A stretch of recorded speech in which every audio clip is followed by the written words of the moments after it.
সংযুক্ত আরব আমিরাতের বিপক্ষে সিরিজ হারের হতাশা ছড়িয়ে পড়েছে মাঠের গণ্ডি পেরিয়ে গ্যালারিতেও।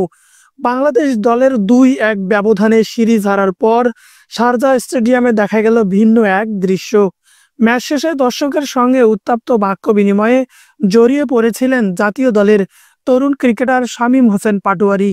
সিরিজের প্রথম ম্যাচে দাপটে জয় এনে দিয়েছিল টাইগাররা, কিন্তু টানা 2 ম্যাচে হেরে সিরিজ হাতছাড়া করার পর গ্যালারিতে থাকা বাংলাদেশি প্রবাসী দর্শকদের মধ্যে জমে ওঠে ক্ষোভ।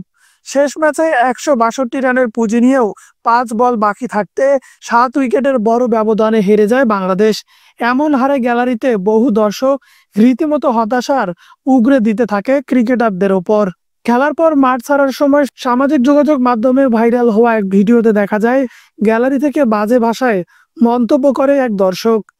বেশিরভাগ ক্রিকেটারের মাথায় নিচু করে চলে গেলেও শামীম থেমে যান। হাত ইশারায় সেই দর্শককে নিচে নেমে আসতে বলেন, মুখোমুখি আলোচনার মতো ভঙ্গিতে। সেই মুহূর্তেই গ্যালারিতে বাড়তে থাকে উত্তেজনা।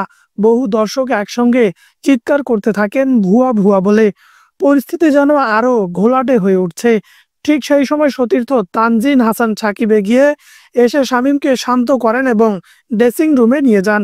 এদিকে পিঠের চোটে পাকিস্তান সফর থেকে ছিটকে গেলেন বাংলাদেশি বাহাতি ওপেনিং ব্যাটার সৌম্য সরকার।